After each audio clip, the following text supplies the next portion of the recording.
Well, it's been a while since I jumped back into the Resident Evils. Last one I played was Resident Evil 6, and from the disappointment and awful experience from Resident Evil 6, I kind of gave up on the series ever since. So when people around the internet were talking about Revelations and generally saying good stuff about it, I decided to check it out. To my amazement, this installment reminded me a lot of earlier Resident Evil, specifically parts 1 and 2.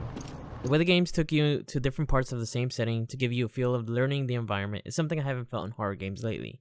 Horror games nowadays take you from level to level, scenery to scenery. I really missed walking back and forth through the same environment and discovering new and terrifying areas. But now I'm just ranting. Back to the moment. At Chapter 3, the objective is to... We need to search this ship for answers. Not that I relish the idea.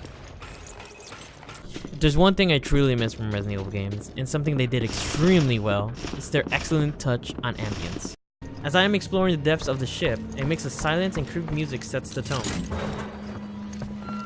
The creepy music, along with the archives of now-perished individuals who aborted the ship of Queen Zenobia, really does remind me of the times I played Resident Evil 2, where nothing was really happening and I was just exploring and becoming immersed in the world of Raccoon City.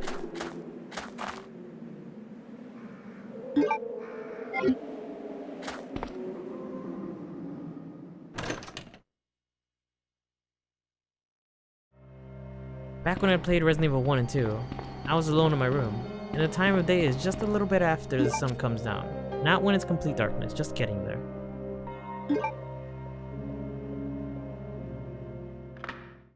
So I felt that sort of ambience and narration from previous and forgotten Resident Evil games in Revelations.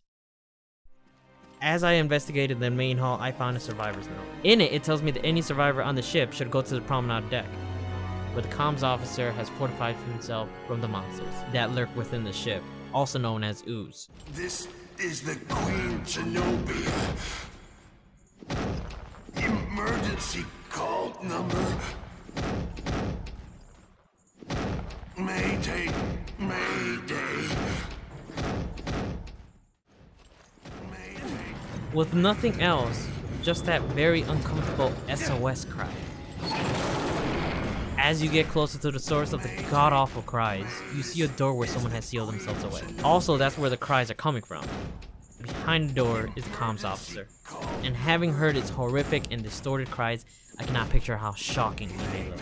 I shoot off the lock and only get a glimpse of what he looks like. As I'm walking around to strategize and think about how to take him down, this place is just swarming with monsters. Not only that, but there are multiple forms of them as well. Projectile throwing and brutal melee versions of them, both of which are extremely difficult to fight.